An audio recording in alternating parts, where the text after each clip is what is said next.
If you Google Section 2, subsection 1 of the Nigerian Constitution, it says, Nigeria is one indivisible and indissoluble sovereign state which shall be known by the name of the Federal Republic of Nigeria. If only saying it could make it so. If you've spent time on Nigerian Twitter or X, whatever, if you've spent time on Elon's app, you'll know that Nigerians agree on only two things. One, that Niger Jollof is better than Ghanaian Jollof.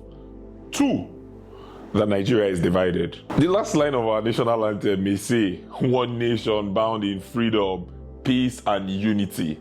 We're definitely not living in peace, and we are most definitely not united. Today on Historia with Aya Matanga, we are looking at the men who divided Nigeria.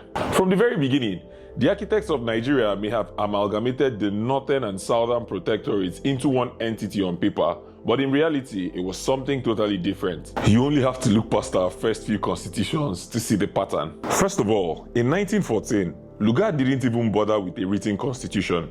He simply ruled by edict like a king and had a Game of Thrones style small council in Lagos that had very little actual power in the south and none whatsoever in the north. The north was completely sealed off, reserved for Lugard and his vassals, the rulers of Danfodio's caliphate and all the other conquered kings of the north. The emirs were permitted to run their Islamic theocracies as they saw fit on behalf of His Majesty, the British Emperor. This sealing of the north was very important because it was the first crack in the wall that was Nigeria. Lugard ruled Nigeria for 5 years until he retired in 1919.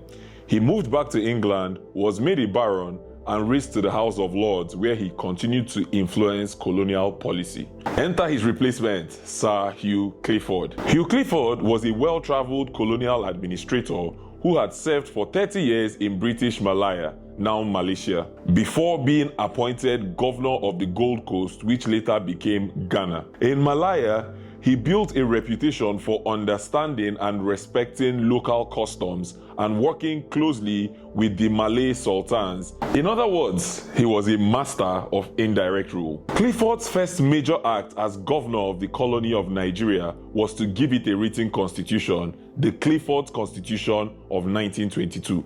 This constitution opened the door for very limited Nigerian participation in government. It created a legislative council made up of the governor as its president, 26 British colonial government officials, no more than 15 ex-officio members, and just 4 elected Nigerian members, 3 from the colony of Lagos and 1 from the Calabar municipality. Interestingly, the entire north was excluded from this arrangement. The rationale was, of course, that indirect rule was working just fine with the Emirates and the rest of the north. As per, if it ain't broke, don't fix it. However, considering that indirect rule was being practiced in the south, that excuse doesn't really make sense. The first crack had widened and it was turning into a gully. Okay, back to the elections. If you thought the natives were going out to vote in numbers, you'd be very wrong.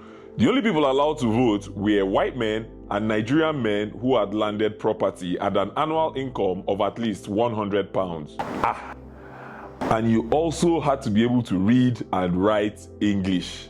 Basically, if you don't get money, hide your face, nobody send your papa. Of the estimated 99,000 people of voting age in Lagos, only roughly 4,000 were eligible to vote. And that was Lagos. Anyway, the new constitution opened the way for political parties to form, and in stepped one of the most recognizable figures in Nigerian history, Herbert Macaulay, grandson of Samuel Ajayi Crowther and the man many people call the father of Nigerian nationalism. Macaulay was a British-educated civil engineer who resigned from his job as a surveyor in the colonial civil service because he disagreed with their exploitation of the natives. The British were basically seizing their lands and compensating them with peanuts. After resigning, Macaulay started his own surveying business and became a vocal critic of British colonialism. In 1923, he founded the Nigerian National Democratic Party, the NNDP, Nigeria's first political party, and won a seat in the Legislative Council along with his fellow party members, Dr. J.K. Randall and Eric Moore. Now, the first crack in the wall may have happened along the border between northern and southern Nigeria, but the second crack happened in Lagos. You see, when Herbert and his NNDP won the elections in Lagos, they were not unopposed. Their opponent was Adeyemo Alakija, a prominent lawyer, businessman, and community leader in Lagos who was more of a moderate than the fiery and charismatic Macaulay. After he lost the election, he didn't give up and eventually got appointed an ex-officio member of the Legislative Council in 1933. And in 1942, he became the first Nigerian appointed to the Executive Council. You may ask, what does this guy have to do with anything?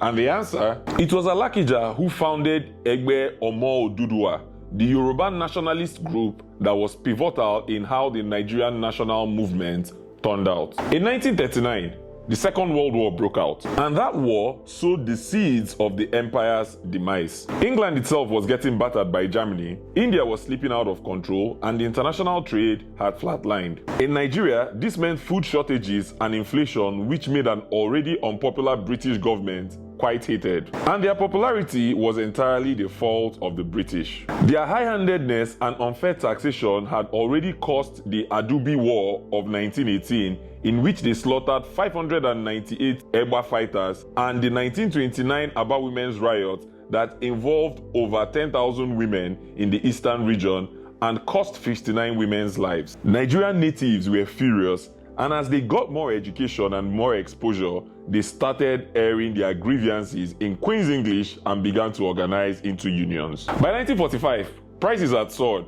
but the salaries of civil servants and mine workers were frozen. Appeals for a salary increase and cost of living allowance fell on deaf ears until in June 1945, near the end of the war, the rail workers went on strike. Soon, they were joined by the teachers, the nurses, the postal workers, the dock workers, and the civil servants. Nigeria ground to a halt. From Lagos in the west to Enugu and Calabar in the east, everybody downed tools. Oyibo arrested Michael Imodu and other union leaders, but the strikers still no gree, and the strike continued. Eventually, the government folded and negotiated a salary increase. It was a massive victory.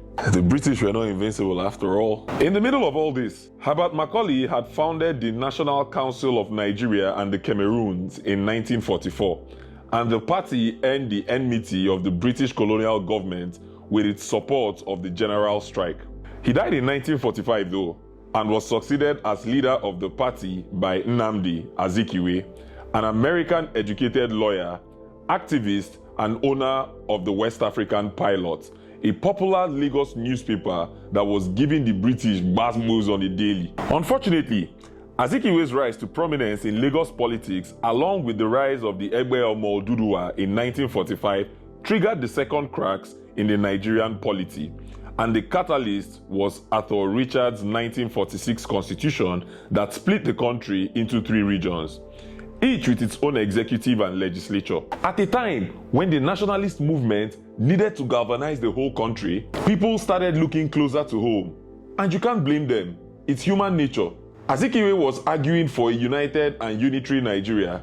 His rivals wanted regional autonomy. The new constitution meant fresh elections, and predictably, the NCNC won all the Lagos seats. Azikiwe, an Igbo man, became one of the representatives of Lagos in the central legislature. In the eyes of Egbe Omo Oduduwa and their general secretary and spokesperson, Chief Obafemi Awolowo, this was a problem. Awolowo ran the Daily Service, a newspaper that was the mouthpiece of Egbe Omo Oduduwa, and Azikiwe ran the hugely popular West African Pilot. The stage was set for the 1948 Lagos Press War. Awolowo accused Azikiwe of an Igbo agenda to dominate Yoruba land. No be today this one start though. Azikiwe retorted that the NCNC was founded by a Yoruba man, Herbert Macaulay, and had no Igbo agenda. He then called Egbe Omo Oduduwa a fascist anti-Nigerian organization that needed to be stamped out. The Igbo Federal Union sided with Azikiwe and issued a statement saying, "If you touch Azikiwe, you have touched us and we will respond." Awolowo responded with a call to arms to every Yoruba national in Lagos and western Nigeria. Omonaso Mata enter street though. Machetes suddenly became scarce in Lagos as Igbo and Yoruba people bought up all the supply. the police had to step in at that point to cool things down and prevent a bloodbath on the streets. Commentators have alternately ascribed blame to the Igbo and the Yoruba in this sad episode, but there is enough blame to touch everybody, especially Zeke and Awo. That press war marked the debut of ethnic hatred in Nigeria's political sphere. Even worse, the press war never truly ended. Every election cycle in Lagos, you hear it on the news and you see it on social media. You even hear it from the lips of regular folks and community leaders. It is the echo of a country's fractured identity. You may be wondering, what about the North? Was time standing still there while everything was happening in the South? No, things were happening in the North. Events that would shake colonial Nigeria to its core. But that is a story for the next episode of Historia with Ayamatanga.